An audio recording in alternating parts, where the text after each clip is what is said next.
প্রিয় ভিউয়ার্স, আবারও চলে আসলাম তোমাদের মাঝে গুরুত্বপূর্ণ একটি ভিডিও নিয়ে।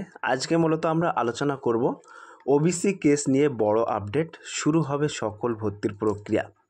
তো সম্প্রতি ওবিসি অর্থাৎ আদার ব্যাকওয়ার্ড ক্লাসের শ্রেণীভুক্ত 140টি সম্প্রদায়কে নিয়ে কলকাতা হাইকোর্টের একটি নির্দেশ অনিশ্চয়তা তৈরি হয়েছিল বিভিন্ন পরীক্ষা রেজাল্ট প্রকাশ এবং কলেজ ভর্তি নিয়ে।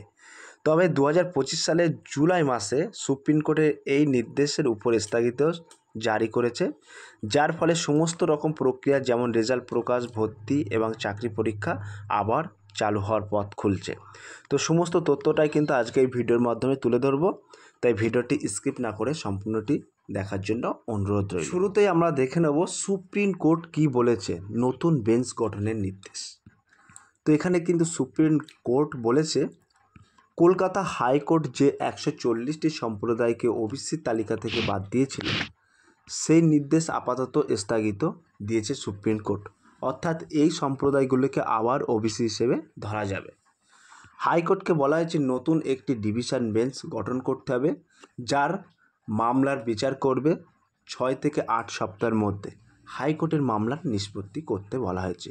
তাহলে এখানে সুপ্রিম কোর্ট কিন্তু একটি নির্দেশ দিয়েছে কলকাতা হাইকোর্টের যে 140টি সম্প্রদায় ওবিসি তালিকা থেকে বাদ দিয়েছিল, সেই সম্প্রদায়গুলোকে কিন্তু আবার ওবিসি হিসেবে ধরা যাবে। এবং তার পরপরই কিন্তু বলা হয়েছে হাইকোর্টকে বলা হয়েছে নতুন একটি ডিভিশন বেঞ্চ গঠন করতে, যার মামলার বিচার 6 থেকে 8 সপ্তাহের মধ্যে কিন্তু নিষ্পত্তি করতে বলা হয়েছে। এবং এখানে কিন্তু বলা হয়েছে রেজাল্ট, ভর্তি ও চাকরির উপর আর বাধা নেই।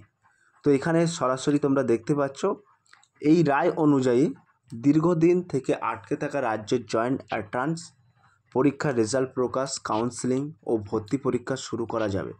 কলেজ ভর্তি প্রক্রিয়া চালু করা যাবে, সরকারি চাকরি পরীক্ষা নেওয়া যাবে। তাহলে এখানে সব বাধা কিন্তু এখানে অতিক্রম করে আবার পুনরায় তোমাদের সব কিছু শুরু হতে চলেছে।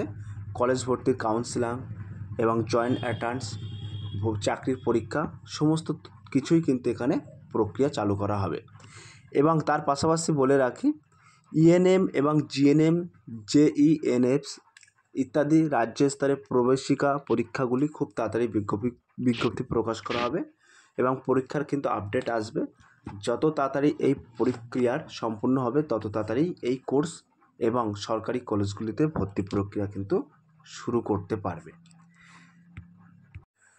তার পাশাপাশি এটাও কিন্তু বলা হয়েছে ওয়াইসিস স্কলারশিপ, যেখানে অনগ্রসর শ্রেণী কল্যাণ দপ্তরের তরফ থেকে আবেদন গ্রহণ করা হয়, সেক্ষেত্রেও আবার ছাত্রছাত্রীরা কিন্তু আবেদন করতে পারবে, কোনো রকম কিন্তু সমস্যা হবে না। ছাত্রছাত্রীদের জন্য কিন্তু এটা একটি নিঃসন্দেহে একটি বড় সুখবর। সুপ্রিম কোর্টে এই রায়ে স্পষ্ট বলা হয়েছে এখন আরও কোনো বাধা নিষেধ নেই পরীক্ষা, রেজাল্ট বা ভর্তি নিয়ে, তবে সব কিছু কার্যকর হবে রাজ্য সরকারের সক্রিয়তার ওপর। তাই আমাদেরকে সংশ্লিষ্ট দপ্তরের অফিসিয়াল বিজ্ঞপ্তির দিকে নজর রেখে সমস্ত কাজ বা সিদ্ধান্ত নিতে হবে। সো প্রিয় ভিউয়ার্স, এই ছিল আজকের ভেরি মোস্ট ইম্পর্ট্যান্ট আপডেট। ছোট্ট একটি আপডেট তোমাদের মাঝে তুলে ধরলাম তোমাদের উপকারে।